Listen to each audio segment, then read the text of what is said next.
هذه إذاعة إرنا. المستمعات والمستمعين الأفاضل متابعي إذاعة إيرنا حيثما كنتم وحيثما يصلكم بثنا، أهلا ومرحبا بكم في مستهل البرنامج العربي لهذا اليوم الجمعة 10 من يناير. كما عودناكم مستمعي ومستمعات الأفاضل نستهل برنامجنا معكم ابتداء بنشرة للأخبار، ثم يقدم لكم الزميل أحمد شريف وضمن برنامج نافذة ثقافية الجزء الثاني من الرصد البانورامي لأحداث 2019 بقلم الزميل الكاتب عبد الله الشريف. قبل ذلك مستمعي ومستمعات الأفاضل أقدم لكم نشرة للأخبار فيما يلي أبرز عناوينها. بابا الكنيسة الأرثوذكسية المعين يخاطب الأتباع في أعياد الميلاد، وألمانيا تسحب جزءا من جنودها المنتشرين في العراق. كانت مستمعي ومستمعات الأفاضل تلكم عناوين النشرة وإليكم تفاصيلها من إذاعة أرنا. هذه إذاعة إرنا. أشار موقع شبيت.com التابع لوزارة الإعلام الإريترية بأن البابا بيتروس بابا الكنيسة الأرثوذكسية الإريترية خاطب أتباع الكنيسة مهنئا بأعياد الميلاد المجيد، ومشيدا بالتضحيات التي بذلها الشعب الإريتري في الماضي للحصول على حقوقه كما أشار الموقع. وتأتي رسالة البابا بيتروس في ظل حالة الانقسام الحاد في الكنيسة الأرثوذكسية، حيث أن البابا الذي اختاره المجمع الكنسي قيد الإقامة الجبرية، والبابا الحالي معين من قبل الحكومة، ويرفض المجمع الكنسي للكنيسة الأرثوذكسية الاعتراف به لأنه موال للحكومة، واختياره لأن يكون على رأس الكنيسة غير مشروع. وكان أتباع الكنيسة في الخارج قد سيروا مظاهرات في كل من الولايات المتحدة الأمريكية وكندا مطالبين فيها بإطلاق سراح البابا أنطونيوس الذي تضعه الحكومة الإريترية قيد الإقامة الجبرية منذ 7 سنوات. أكد موقع يورونيوز الإخباري بأن الجيش الألماني أعلن يوم الثلاثاء سحب جزء من جنوده المنتشرين حاليا في العراق للقيام بمهام تدريب ونقلهم بشكل مؤقت إلى كل من الأردن والكويت بسبب التوتر في المنطقة. وأوردت وكالة فرانس بريس نقلا عن متحدث باسم وزارة الدفاع الألمانية أنه سيتم تخفيض مؤقت للكتيبة الألمانية المكونة من 30 جنديا والذين ينتشرون حاليا في بغداد والتاجي في شمال العاصمة العراقية، وسيتم نقلهم إلى الكويت والأردن المجاورتين. ويأتي القرار الألماني في ظل توتر بين الولايات المتحدة وإيران على خلفية اغتيال القائد السابق لفيلق القدس في الحرس الثوري الإيراني قاسم سليماني بضربة أمريكية مفاجئة. هذه إذاعة إرنا. استمعتم مستمعي ومستمعات الأفاضل لنشرة للأخبار، وهذا تذكير بأبرز عناوينها. بابا الكنيسة الأرثوذكسية المعين يخاطب الأتباع في عيد الميلاد، وألمانيا تسحب جزءا من جنودها المنتشرين في العراق. استمعتم مستمعي ومستمعات الأفاضل فيما مضى إلى نشرة للأخبار قدمنا لكم من إذاعة إيرنا. متابعة طيبة أتمنى لكم مع ما تبقى من فقرات برنامجنا. إذاعة إيرنا، صوت مستقل لإريتريا. المستمعون الكرام، السلام عليكم ورحمة الله تعالى وبركاته. مرحبا بكم إلى هذه الحلقة في هذا البرنامج، وفيها نقدم لكم الجزء الثاني والأخير من رصد الأستاذ عبد الله الشريف السنوي للعام الذي مضى، فأهلا ومرحبا بكم إلى هذا الجزء. هذه إذاعة إرنا. يستهل ود الشريف جزءه فيقول: أحمد شريف والميمية. وكم لففنا الخلا في عقلنا شركا يهيم في بحرنا الصعلوك والزنم، وكم وضعنا الأسى في عيننا كحلا ومن به لعنة هيهات يبتسم. عودنا الإعلامي الشاعر بين الحين والآخر أن يخرج إلينا بقصيدة من الشعر التقليدي الملتزم أحيانا وتارة من شعر الحداثة، لكن أن يخرج صارخا موجوعا إلى الحد الذي جعله يستمر في قول الشعر في حالة شعرية أشبه بحالة الحارث بن حلزة، وإن اختلف الزمان والمكان، وكذلك المضمون ليصل إلى 120 بيتا أو يزيد من الشعر الرصين في ظاهرة تجاوزت كل أعراف وتقاليد الشعر وشعراء هذا الزمان. لا أظن أن أحدا كان يتوقع ذلك. قد نجد من يختلف مع الشاعر كونه ذهب بعيدا في مستوى اليأس، وقد يراه البعض أنه عمم ولم يكن منصفا، وقد نجد من لا يفهم لغته الموغلة في القدم والتعقيد ويقولون هذا شعر الصفوة للصفوة ونحن غير معنيين به. وفي كل الحالات لا يستطيع أحد أن ننكر أنه كان عملا إبداعيا من الدرجة الأولى وشاعرا عملاقا يبدو أنه جاء متأخرا إلى هذا الزمان. تحية لشيخ الإعلاميين أحمد شريف. الدكتور حامد محمد إدريس تحت هذا العنوان كتب يقول ود الشريف: إنما أنا قارئ من شأنه أن يطرب أو أن ينفر من النص حسب وقعه في نفسه. الدكتور حامد، ما كان ممكنا أن نذكر الميمية للشاعر أحمد شريف دون أن نتوقف مع القراءة النقدية التي قدمها الدكتور حامد محمد إدريس، والتي نشرت في موقع وكالة زاجل التي يديرها الإعلامي المميز باسم القروي. يقول الدكتور: وجدت أن القصيدة استغرقت في سوادها الأعظم في النظرة السوداوية إلى الشعب الإريتري، فهي ناقمة عليه خموله الذهني والعملي تجاه تغيير النظام والدفاع عن الكرامة والعز والحرمات رغم توفر موجبات التضحية. وبهذا الخصوص لم يسلم من التقريع المر المعارضة أو الشعب أو الإعلام، فكل هذه الأطراف لم تنظر إليها القصيدة نظرة إيجابية أو منصفة عادلة تعطي قدرا معقولا من المبررات للعجز. ويضيف قائلا: القصيدة منذ أن نشرت مضى عليها شهر وأيام، كان ذلك في 25 من مارس، تاريخ النشر كان في 28 من أبريل عام 2019، وقد شوهدت حتى ذلك التاريخ 1300 مرة وحظيت ب13 تعليقا وإعجابا، وكانت تستحق أكثر من ذلك تقديرا للجهد الذي بذل فيها والإبداع الذي تحمله والمضامين النبيلة التي تضمنها.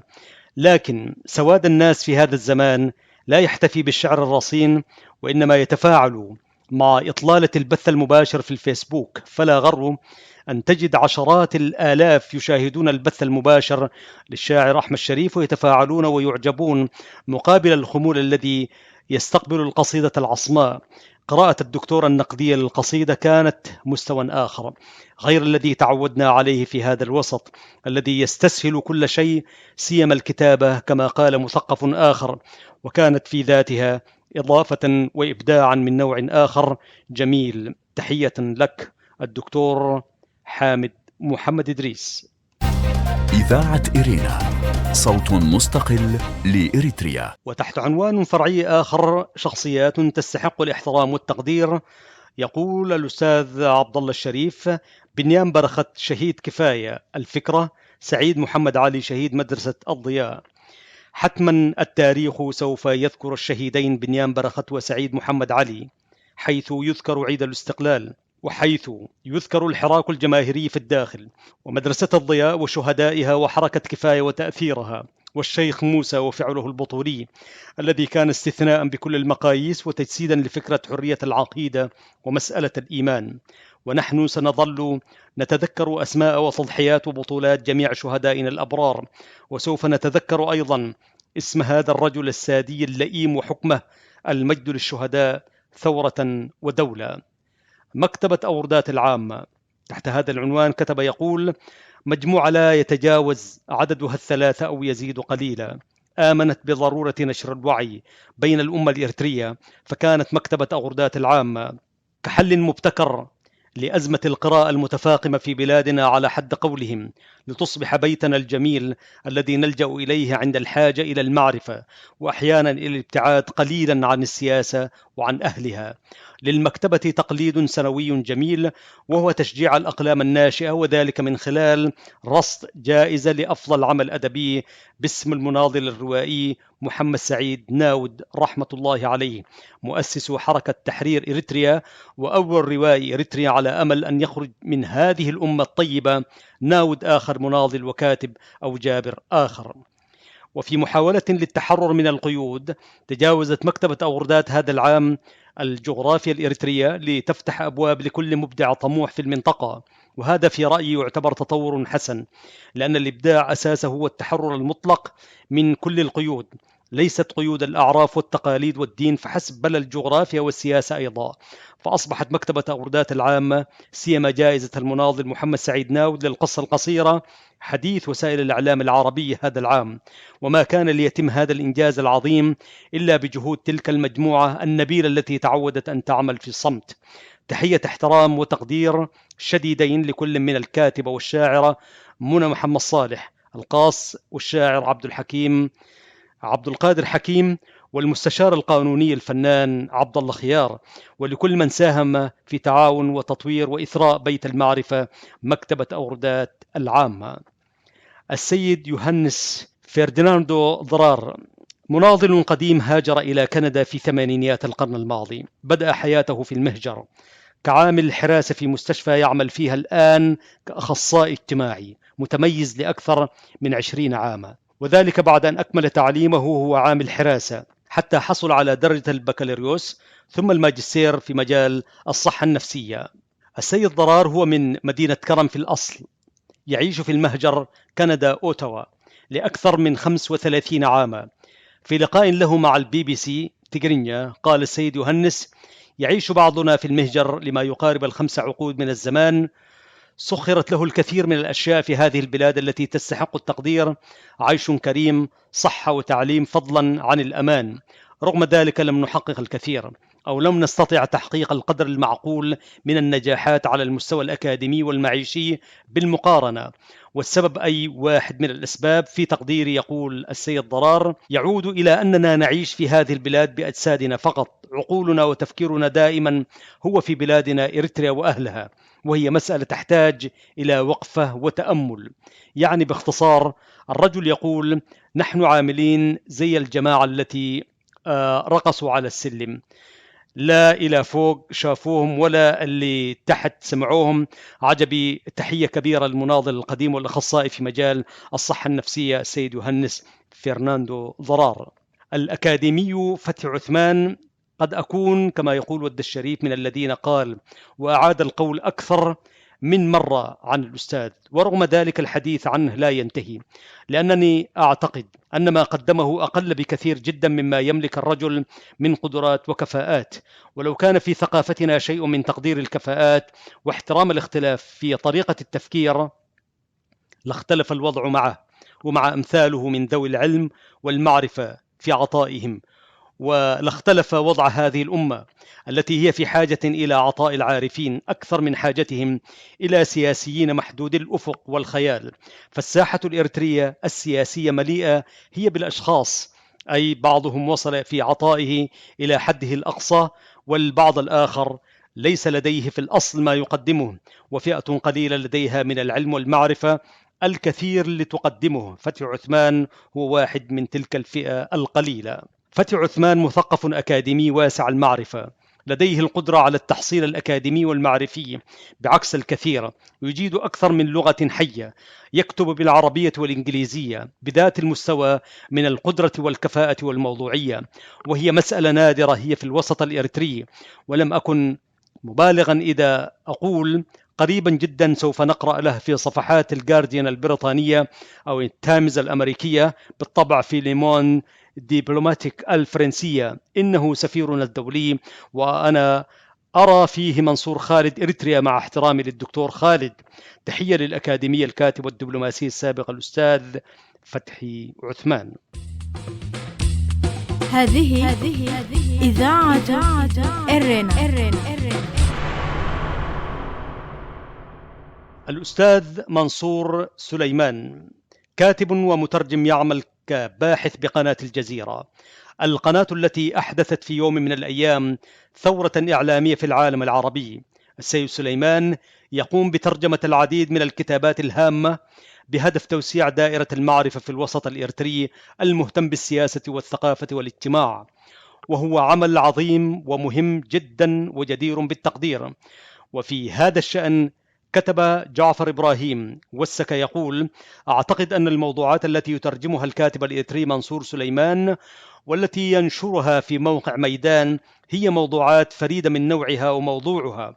كما أعتقد أيضا أن هذه الترجمات تمكن الإنسان بشكل عام من معرفة الأحداث السياسية والاجتماعية في البلدان المختلفة، وتمكن السياسي بشكل خاص من تكوين فكر سياسي يجمع بين الميكافيلية والأخلاقية. لذا أنصح دائما بالاطلاع على كل ترجمات هذا الكاتب الفريد.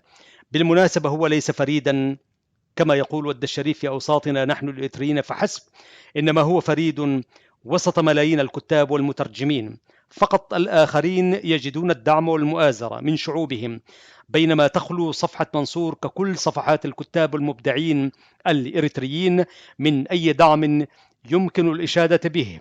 رجاء اقرأوا وادعموا كتابكم، فالمبدعون والكتاب بحاجة للتفاعل الإيجابي سواء كان اتفاقا أو نقدا أو مخالفا. التحية للأستاذ منصور الذي أثق تماما أنه لا يقل أهمية من صالح علماني في الترجمات، إنما هو فقط في بداية المشوار. ييل لينو: صوت وطني عاقل يخرج إلى الناس كل فترة في زيارة قصيرة هادفة، أشبه بكبسولة سياسية مركزة غير مزعجة، لطيفة بالمقارنة، ناشط سياسي وإعلامي مختلف عن الآخرين الذين يملؤون الفضاء هذه الأيام بمناسبة وبغيرها. تعد مادته بعناية واحتراف، أي يعدها كذلك. يحترم عقولنا وكذلك وقتنا الذي لا نملك منه إلا القليل في هذا الزمن الذي تحتاج فيه المعيشة إلى سعينا المستمر. أنا أحترم هذا الرجل كما يقول عبد الله، وأحترم عمله الذي أراه يستحق المتابعة، وأقول لأولئك الذين أدمنوا الخروج إلينا: تعلموا من هذا الفتى أسلوبه الجميل في نشر الوعي بالقضايا الملحة. تحية للإعلامي ييل لينو. الأستاذ عبد الرحمن سيد أبو هاشم: ناشط ديمقراطي ومحلل سياسي من الدرجة الأولى، عرف باهتمامه الشديد ومتابعة التاريخ السياسي الإريتري وتطور ثورة ودولة. عرف أيضا في الوسط السياسي الثقافي أنه منفتح للحوارات الفكرية مع أي طرف أو جهة إريترية أو غير إريترية مهما اختلفت في توجهها أو حتى في تطرفها، بشرط أن يكون حوارا جادا يناقش قضايا وطنية هامة وملحة من شأنها تفيد المستمع، سيما العمل السياسي من أجل التغيير الديمقراطي. أبو هاشم بالإضافة إلى أنه يجيد لغات كثيرة مثل العربية والإنجليزية التجرينية التجرية والأمهرية، يتميز أيضا بأنه واسع المعرفة بالجيوبوليتكس الجيولوسياسية للمنطقة.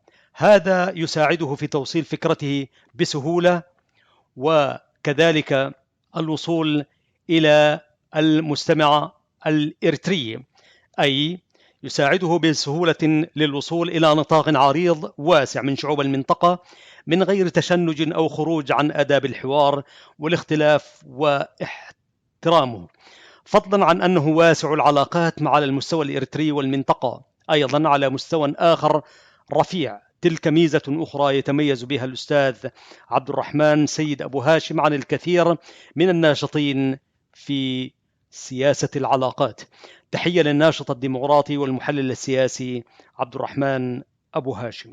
تحت عنوان المثقف الشاب أحمد شيكاي يقول في رصده السيد عبد الله الشريف: جريء لا يجامل أحدا، يقول ما يعتقد إنه صحيح دون تحسس أو حتى خوف من النتائج، بعكس الكثير من الأقلام التي نراها تستسهل وتجامل حتى في قضايا مصيرية. كلنا يتذكر موضوع الاستسهال والاستهبال وما أثاره من جدل واسع بين المهتمين بالفعل الكتابي، ومواضيع كثيرة أثارها الرجل هنا وهناك كانت موضع نقاش واختلاف شديد حاد، وبعيدا عن الأقلام الجريئة وأصحابها وما تثيره من جدل مع الأهمية. أقول: تعودنا أن نكتب عن أصدقاء لنا رحلوا، كان لرحيلهم أثر وحزن عميقين، بعضنا يعيد نشر ما كتب بين الحين والآخر كنوع من أنواع الوفاء، لكن أن نكتب عن أصدقائنا الأحياء بهذا العدد الكبير الذي يصل إلى 40 شخصية في شهر واحد هذا شيء جديد غير مألوف جدير بالاحترام. أحمد شيكاي كتب هذا العام تحت عنوان في محبة الأصدقاء كلام مقتضب يحمل معاني جميلة عن 50 أو يزيد من الأصدقاء والصديقات الأحياء في ظاهرة غير مسبوقة، وكأنه يؤسس لثقافة وتقليد جديد. أجمل ما فيه فكرة الحب، هذا أولا، وثانيا عبارة جميلة كان يختتم بها شيكاي استوقفتني كثيرا، وهي: أنا أحبك يا ومطمئن لعالم أنت فيه. إدريس علي سفاف رحمه الله. كثيرون هم الذين رحلوا عنا هذا العام، وكثيرون هم من آلمنا رحيلهم أوجعنا فقدهم. صديقنا وحبيبنا إدريس علي سفاف رحمة الله عليه الذي استعجل الرحيل كان واحدا من أولئك النفر. إدريس كان إنسانا جميلا مقبل على الحياة بقوة، مبتسم، متفائل جدا، يفرض عليك نفسه هكذا بسرعة لا يمكن توقعها، لتتقبل أنت هذا الاندفاع الشديد بارتياح كامل، وكأنك تعرف الرجل منذ زمن بعيد، ومن الوهلة الأولى يناديك باسمك الكامل بثقة، وكأنه يعرفك جيدا، يتعامل معك كأنك صديق قديم وليس مجرد إنسان عرفه في محطات الانتظار الكثيرة. أنا أحببت الرجل وكنت أتمنى أن أكتب عنه وهو بيننا، كما فعل صديقنا شيكاي هذا العام الذي كتب في محبة الأصدقاء وهم أحياء، وما كان باستطاعتي أن أتجاوز أن أتجاوز العزيز إدريس الذي رحل عنا هكذا فجأة، تاركا آلاما ووجعا شديدين لنا سيما لأهلي. فقدك يا عزيز الصديق يؤلمني كثيرا. هذه إذاعة إرنا. تحت عنوان أقوال وأقلام، كتب ود الشريف يقول: ونحن سادتي نستعرض لكم في هذا الجزء من برامج إذاعة إرنا ما رصده لأهم ما كتب عن أحداث وأنشطة في العام الذي مضى 2019. نحن في حاجة إلى التوقف أكثر مع التحرك، لأننا أكثرنا من السير السياسي غير المنتظم لأكثر من ربع قرن. نحن في حاجة إلى التصحيح الكلي ذاتا ووطنا أكثر من حاجتنا إلى تبني شعارات الإسقاط وتغيير السياس أفورقي. والتوقف للتفكير ليس ثباتا، وإنما هو سكون الجوارح لتتحرك العقول، ومن ضل الطريق إنما عليه أن يتوقف عن السير. الكاتب الدكتور محمود إيلوس. من سوء طالع التجربة والثورة في إريتريا أن مرحلة الكفاح المسلح وكل المرارات التي حملتها قد أوجدت واقعا جديدا على صعيد الوعي والممارسة في تجاوز عقبات الواقع الاجتماعي وتخلفه، وفي وضع الأسس لعملية الاندماج الاجتماعي وطنيا. ولكن ما حدث من فرض نهج وتصور وسلوك سياسي لمن استحوذوا على السلطة بعد التحرير عمق الشرخ الاجتماعي بصورة عميقة، ومحى ذلك الوعي الجنيني وطنيا الذي كان نتاج حرب التحرير والثمن الباهظ الذي دفع فيه. الأستاذ أحمد القيسي. لقد استمرأ النظام هذا النوع من الخطابات التي أصبحت تشكل خطرا حقيقيا يهدد وحدة ومستقبل البلاد، وهذا يتطلب منا نحن قوى التغيير الوعي والانتباه، وكذلك التسلح بفكر حقيقي واقعي لمواجهة هذا النظام وإسقاطه، ليس لأنه أصبح عالة كبيرة فحسب، بل لأنه أصبح أزمة تهدد مستقبل المشروع ذاته، يعني وجود هذا البلد موحد جغرافيا وبتركيبته البشرية هذه في ظل هذا النظام. أنا أعتقد أكبر مهدد لتفكيكه هو هذا النظام ووجود هكذا خطابات لا تحترم العقول. الأستاذ إبراهيم كبوشي لإذاعة إرنا. نحتاج إلى مؤسسات تنتج فكرا وطنيا يتجاوز بنا حالة التوجس ورفض الآخر للآخر التي خلقتها ممارسات النظام. نحتاج إلى مؤسسات تعبر عن مشروع وطني في بنيتها الفكرية والتنظيمية نتجاوز بها حالة الانقسام والإحباط التي خلقتها لنا السياسة القائمة على الصراع غير المنضبط بالثوابت الوطنية. صالح أشواك. أنا أتصفح الإعلام المكتوب بالعربي والتجرينية، وجدت أنه يعاني في العلة نفسها، كل طرف يخاطب الآخر بصيغة نحن وهم، والحقيقة نحن عندنا الأحلام نفسها والآلام نفسها، نحن شعب واحد أو هكذا نقول. فلنعمل لترسيخ هذا المفهوم وإضعاف مفهوم التنافس السلبي بين الثقافتين العربية والتجرينية. الأستاذ صالح قاضي جوهر لوكالة زاجل. الاستبداد ليس نمطا سياسيا فقط، لكنه منظومة متكاملة ثقافيا وسياسيا واقتصاديا تتكامل في الأداء لتشكل ما يسمى بخدام الاستبداد.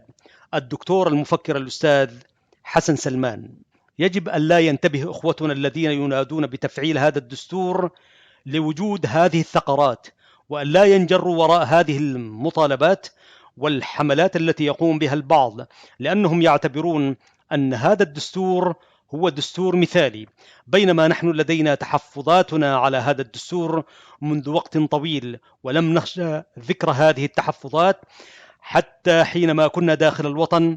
لذا لا أجد مبررا يجعلنا نطالب بتفعيل دستور تخلى عنه صاحبه بعدما وصفه بأنه قد مات ولم يعد صالحا للمرحلة القادمة. المستشار القانوني الأستاذ عبد الله خيار: مثل المؤتمر الأول للجبهة نقطة تحول كبرى في مسار التنظيم، إذ تم لأول مرة توحيد القيادة السياسية والعسكرية، وصار للتنظيم برنامج متكامل كحركة تحرر وطني. وضع البرنامج تصورات وحلول لقضايا المرحلة: التحول الاجتماعي والثقافي، البناء التنظيمي العسكري والجماهيري، والعلاقات الخارجية. كانت هناك حاجة ماسة للمزيد من كادر بشري لتنفيذ ذلك البرنامج الطموح، وكان أحمد شيخ أحد الذين تطوعوا حينها للمساهمة في إنجاز تلك المهمة الجبارة. الناشط الحقوقي الأستاذ ياسين محمد عبد الله: موت وقتل، خراب وحريق، مساعي حميدة، لافتات مبادرات تنادي بالتعايش السلمي، ولفتات تذكر بالحدود والدول، وتذكر الغريب بحقوق صاحب الدار، وأخرى تحشد ندوات وترفع شعارات شديدة الوعي أو الوعيد والتهديد بكل من تسول له نفسه بالتمادي. جروبات تتزاحم وتتقارب، وأخرى تؤجج كل خلاف سابق أو اختلاف وتبحث عن رتق لأواسر الأخوة والتعاضد إلى آخره. لوحة سريالية شديدة العمق. الأستاذ محمد ناود. هكذا قضى الدكتور كرار حامد إدريس عواتي وعائلته ردحا من الزمن، يتأمل فنجان الوطن المقلوب باسم الوطن والنضال رغم الزاعمون، ولم يؤمنوا بكتاب الثورة كله. قليلون جدا هم الذين هالهم أمر عيش نجد عواتي وأحفاده في بلاد لم تعرف في عشريتها الأخيرة غير الحرب والقتل والدمار والموت، سوريا. حتى تلك المحاولات جاءت خجلة، إلى أن حقق الله ما قدره في آجاله، فحان بحمد الله موعد الفرج، أن تتشرف مملكة السويد باحتضان عطر من شموخ عواتي، البطل الشهم الشهيد الزعيم المظلوم حيا وميتا، الإعلامي الشاعر أحمد شريف. سيداتي سادتي، ونختم حديث رصد الأستاذ عبد الله الشريف بعباراته التالية أو بالفقرات القادمة. يقول: كنت أتمنى أن يكون هذا العام مختلفا، يحمل آفاق مستقبل جديد كما هو الحال في كثير من دول المنطقة، فلم تعد مصر تلك الدولة التي عرفناها تاريخيا. كل شيء فيها تغير، ثورة شعبية ثم تراجع غير مسبوق، وكذلك لم تعد جماعة الوياني تحكم أديس أبابا بعد، والسودان لم يعد في حكم يد جماعة الإنقاذ، ومن لف لفهم فقد خلع البشير من الحكم خلعا. لكن يبدو أن الطبيعي في بلادنا هو تجريب المجرب وتكرار المكرر والحديث عنه وكأنه فعل سياسي جديد وإنجاز وطني عظيم سوف يغير الكثير من المعادلات السياسية وكذلك مستقبل البلاد. قد نجد من يقول لأن هذا العام كان مليئا بالفعاليات السياسية والإنجازات العظيمة الكبرى، مبادرات، ندوات، محاضرات، لقاءات فكرية، قنوات تلفزيونية بمختلف اللغات والثقافات الإريترية وغيرها. أقول هذا صحيح، لكن يا ترى هل ما ذكر من فعاليات وإنجازات وغيره كان يرقى إلى مستوى ما يواجهه شعبنا هذه الأيام من تحديات مصيرية، أقلها في تقديري أنه مهدد في وجود كأمة إريترية موحدة؟ هل من الطبيعي بعد تجربة سياسية نضالية طويلة استمرت لأكثر من 7 عقود وسلسلة من التضحيات والبطولات نتحدث وكأننا نبدأ اليوم، أو بدأنا بالأمس نعول على مؤتمر تم عقده هنا بعد جهد يصعب تفسيره، أو لقاء فكري كان هناك لا نعرف عن تفاصيله الكثير، ومبادرات بعضها ناقص وأخرى يشوبها الكثير من الغموض، وقنوات تلفزيونية ينافس بعضها البعض أكثر من مساهمتها في نشر الوعي. هل هذا هو الطبيعي أيها الناس؟ الأزمة في بلادنا سيداتي سادتي ليست في نظام يبدو شموليا ورئيس ديكتاتوري خرف يجب تغييره فحسب، بل هي أكبر وأعقد من ذلك بكثير، أو هكذا تبدو، لأنه بقليل من التأمل والبحث في المشهد السياسي تاريخيا، سيما فعاليات ونوعية المبادرات ومن يقود المشهد، مؤخرا يتأكد لنا أن الصراع في بلادنا هو صراع من أجل السلطة وليس شيء آخر، كما يحاول البعض أن يوهمنا به. هو الصراع على من هو الوريث الأحمق، ومن هو الأكثر تأهيلا للحكم، ومن هو الذي يجب أن يكون في السلطة كضرورة أمنية ملحة. وفي النهاية أقول السياس الذي هو صناعة إريتريا خالصة في رأيي نعلم عن تفاصيلها ما يكفي، ويعلم عنه رفاقه الكثير الذي كان كافيا أن يمنعه من أن يتقدم الصفوف، هذا على أقل تقدير، لكن تعامل معه بعض الرفاق بسذاجة والبعض الآخر بتسامح، وفي كلا الحالتين تركه هكذا أو تركه هكذا دون محاسبة لم يكن مجرد غباء سياسي فحسب، بل كان خطأ عظيما تتحمل مسؤوليته القوى الفاعلة، ثورة ودولة. هكذا سادتي نصل وإياكم إلى ختام هذا الجزء من رصد الأستاذ عبد الله الشريف الذي قدمناه لكم سادتي في حلقتين، كان رصدا للعام الذي مضى 2019. السلام عليكم ورحمة الله. إذاعة إرينا، صوت مستقل لإريتريا. وقبل الختام أذكركم دوما بأنكم يمكنكم الكتابة إلينا والتواصل معنا على البريد الإلكتروني arabicirena@gmail.com، وحتى الملتقى بكم في حلقة جديدة من برنامجنا فذا ثقافية والبرامج الأخرى لإذاعة إرينا. لكم من زميلي أحمد شريف، ومن محدثكم فتحي عثمان، ومن زملائي في الاستوديوهات الرئيسية للإذاعة في باريس، أطيب التحايا ودمتم في رعاية الله وحفظه وأمانه. هذه إذاعة إرينا.